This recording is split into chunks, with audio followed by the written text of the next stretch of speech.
ओम शांति। आज बाबा के 8 तारीख के महावाक्य हैं। आज बाबा ने कहा, मीठे बच्चे, प्रतिज्ञा करो, जब तक सतयुगी स्वराज्य स्थापन नहीं हुआ है तब तक हम सुख की नींद नहीं सोएंगे। पवित्र बनकर सबको पवित्र बनाएंगे। प्रश्न है, ड्रामा में कौन सी मौत होना भी जैसे संगम युग की रस्म है? आंसर है, विजय माला में आने का पुरुषार्थ करने वाले अच्छे अच्छे बच्चे भी आश्चर्यवत सुनते, कथनते, फिर भागंते हो जाते, अर्थात मर जाते हैं। ऐसी मौत भी संगम युग की जैसे रस्म बन गई है। श्रीमत पर ना चलने से माया हरा देती है। बाप का बनकर हाथ छोड़ा तो गोया मर गया। तकदीर पर लकीर लग जाती है। गीत है, दर पर आई है कसम लेके। ओम शांति। मीठे मीठे जीते जी मरने वाले बच्चों ने यह गीत सुना। जो जीते जी कुर्बान गए हैं, सब तो कुर्बान नहीं गए हैं। नंबरवार पुरुषार्थ अनुसार जीते जी मरते हैं। जब कोई गोद में लेते हैं या एडॉप्ट करते हैं तो एक परिवार को छोड़ दूसरे परिवार का बनते हैं। बच्चे जानते हैं हम आसुरी परिवार से मरकर अभी ईश्वरीय परिवार के बने हैं। ईश्वर ने आकर गोद में लिया है।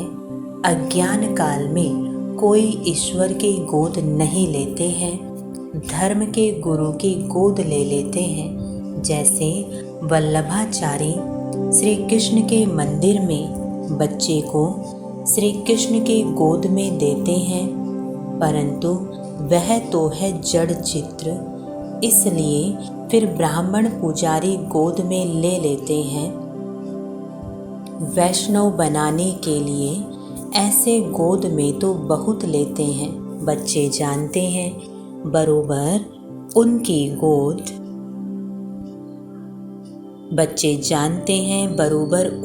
गोद लेते हैं जो होकर गए हैं। कोई क्राइस्ट की गोद लेते, कोई इब्राहिम की गोद लेते। कब होकर गए हैं, वह फिर कब आएंगे, यह सिर्फ तुम बच्चे जानते हो। अभी तुम जीते जी मरे हो। तुमको एक बाप की याद में रहना है। लौकिक बाप के बच्चे गोद में आते हैं, बाप मर जाता है, बाकी बच्चे रह जाते हैं। यहाँ तुम ऐसे बाप की गोद में आए हो जो बाप तुमको इस मृत्यु लोक से अमर लोक में अथवा दुर्गति से सद्गति में ले जाने वाला है। मनुष्य मात्र का सद्गति दाता एक ही है। ऐसे नहीं कि सद्गति सिर्फ तुमको मिलती है। सद्गति तो सबको ज़रूर मिलती है, परंतु ड्रामा अनुसार किसको सतो प्रधान, किसको सतो, किसको रजो तमो सद्गति मिलती है। भल तमो में आते हैं तो भी पहले आने से दुख नहीं भोगते। पहले सुख जरूर भोगना है, अंत में तो सभी दुख भोगते हैं। बाप कहते हैं कि सद्गति दाता पतित पावन में एक ही हूँ। पहले पहले जो आत्माएं आती हैं वह सुख भोगती हैं, फिर दुख में आती हैं। तुम भी नंबरवार पुरुषार्थ अनुसार पहले सतो प्रधान, फिर सतो रजो तमो में आते हो। तुम भी नंबरवार सद्गति को पाते हो। मुख्य 8 दाने गिने जाते हैं ना।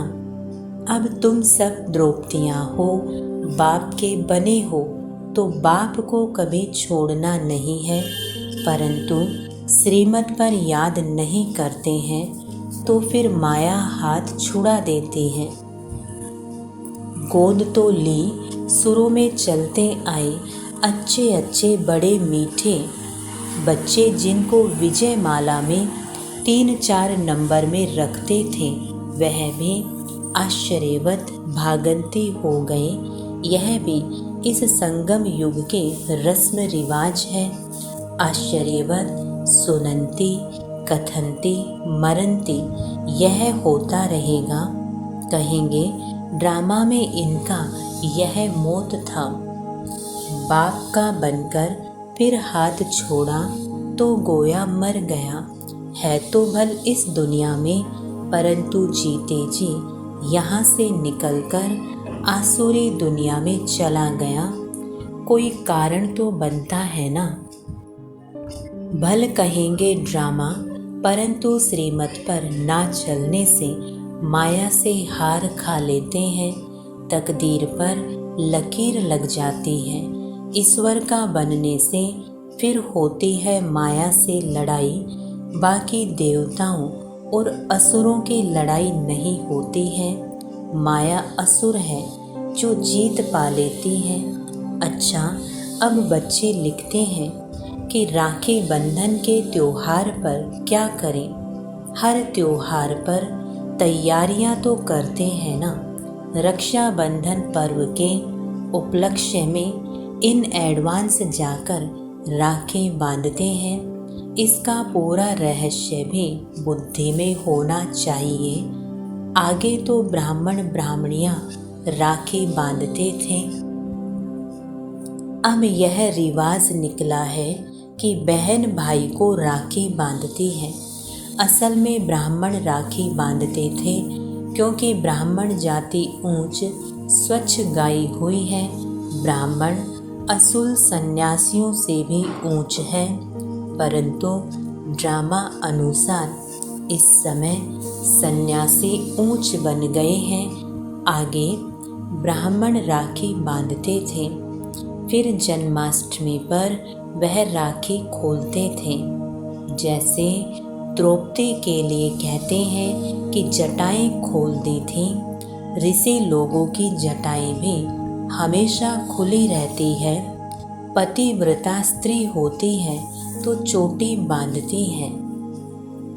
द्रौपदी ने खोल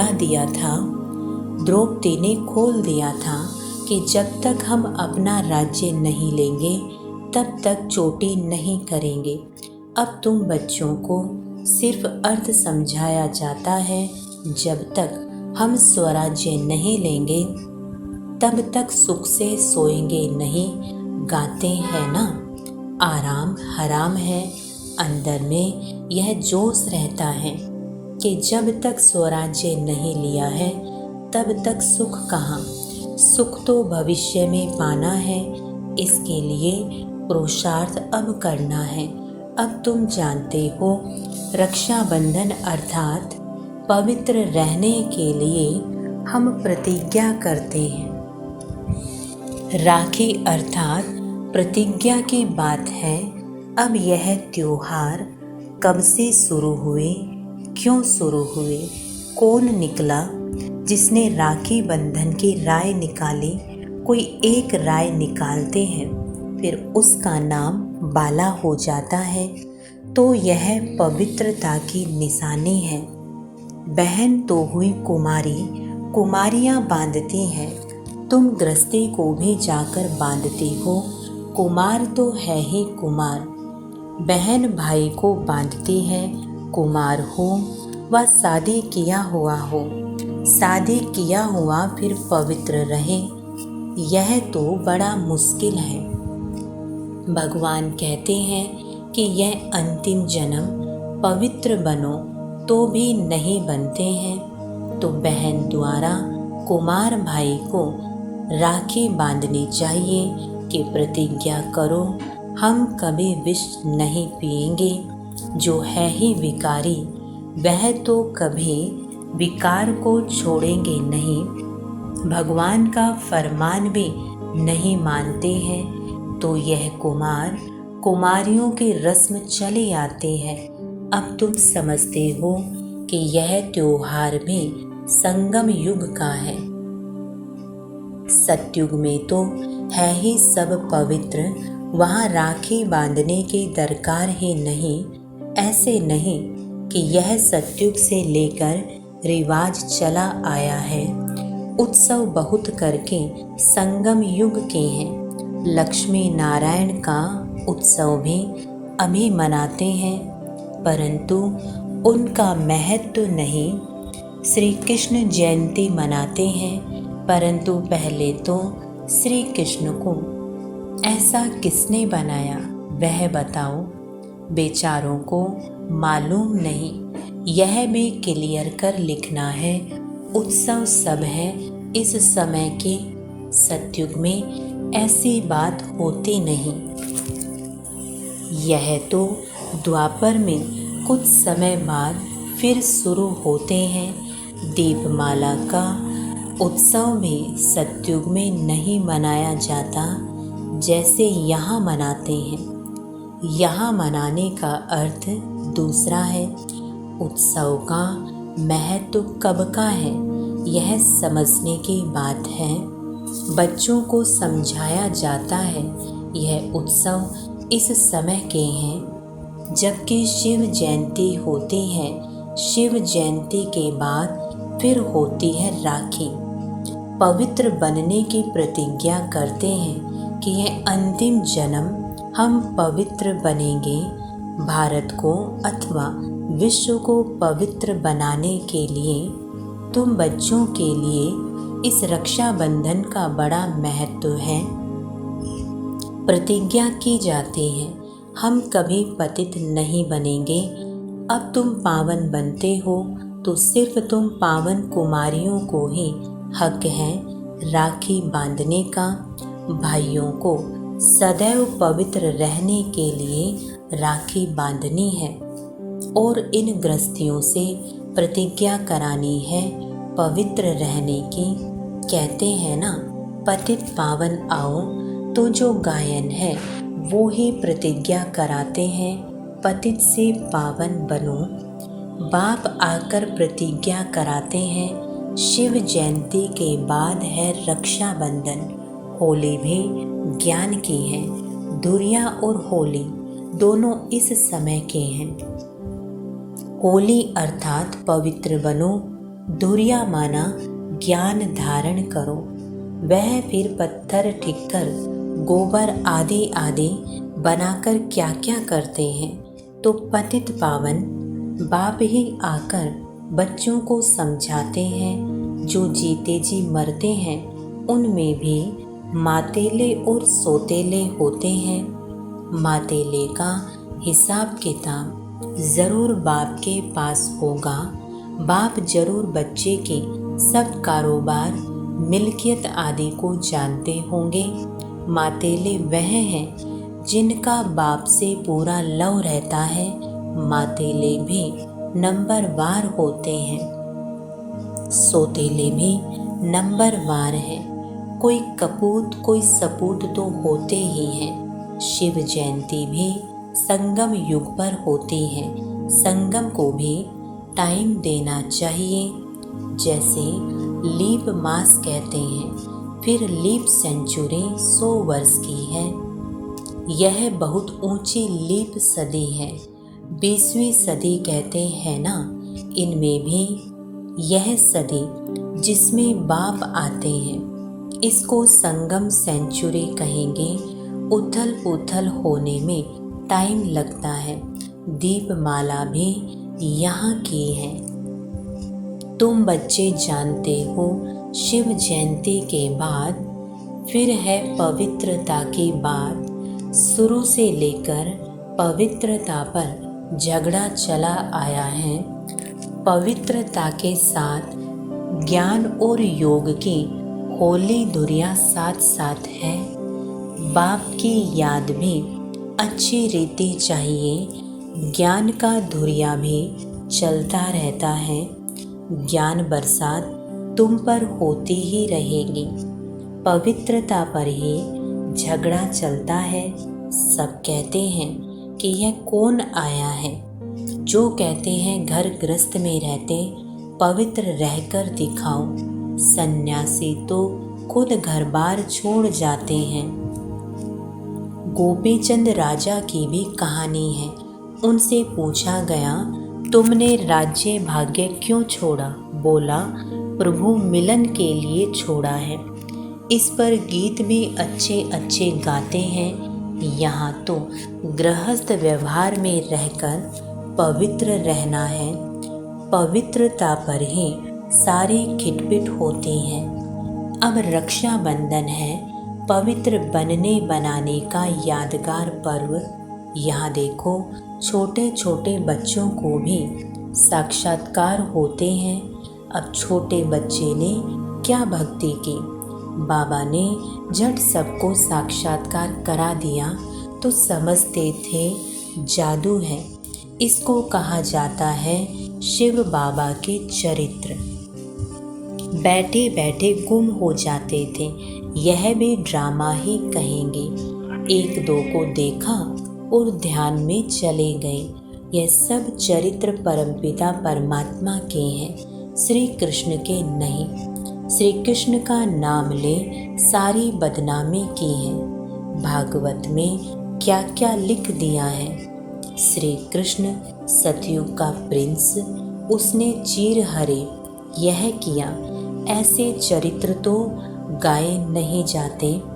दुनिया वाले समझते हैं बरोबर श्री कृष्ण ने यह सब किया होगा।